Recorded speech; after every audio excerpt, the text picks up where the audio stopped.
In this video, you'll learn every step you need to make your own original logic grid puzzles from scratch. As a demo, we'll use the one from my Total Beginners video. To create more complex puzzles, you'll use the exact same steps that you'll learn here. The first step is coming up with the words for the grid. For the Total Beginners puzzle, I wanted short words that were easy to read. Dog, cat, bunny, that's short. And who do the pets belong to? For this puzzle, I used short names that sound like A, B, C. You can use any names from any country and any culture. Step 2 is drawing a grid. It's okay if it's a bit messy. The people solving your puzzle won't see it. It's just here so you can keep track of what you're doing. Step 3, decide on the solution. When you're making a puzzle, you pick the solution before you write the clues. You can write the clues first, but most puzzle makers pick the solution first because this way is usually easier. So I just randomly picked Ada gets the cat, Bob gets the bunny, Cece gets the dog, and I marked that right in the grid because it's helpful to have that visual reminder while you're creating the puzzle. Step 4 is picking clue facts. What are clue facts? You know how when you're solving a puzzle, there's two kinds of X's and O's? There's the X's and O's you put in first from a clue, and there's the extra X's and O's that you fill in based on the first ones. The clue facts are those first X's and O's, the ones that come straight from the clues. When you're making a puzzle, if you pick the clue facts first, it makes writing the clues much easier.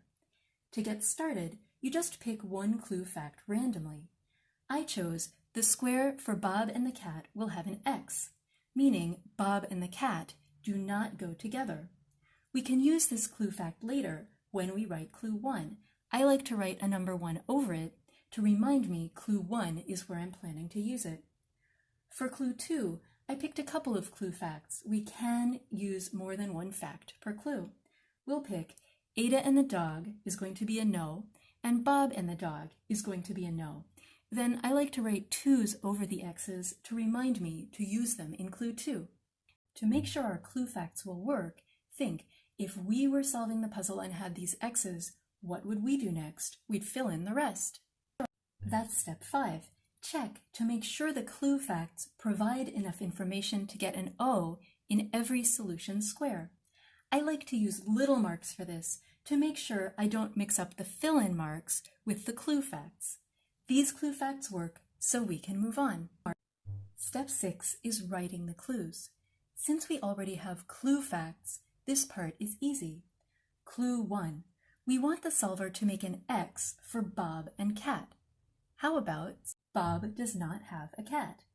You can get fancier with the phrasing, but this works. Clue 2. We want the solver to make these two X's.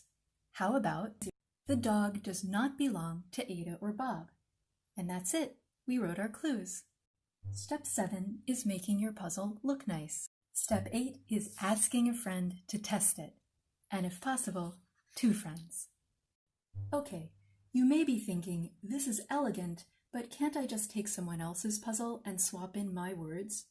If the copyright gives you permission to adapt the puzzle, yes, if you follow the permission specifics, but most puzzles have a plain copyright, which means you're not supposed to. And once you get used to creating them from scratch, you'll see this way gives you more freedom, it's quicker, and it's really more fun. If you liked this video, please click like, and when you show your friends your puzzles, let them know where you learned how to make them.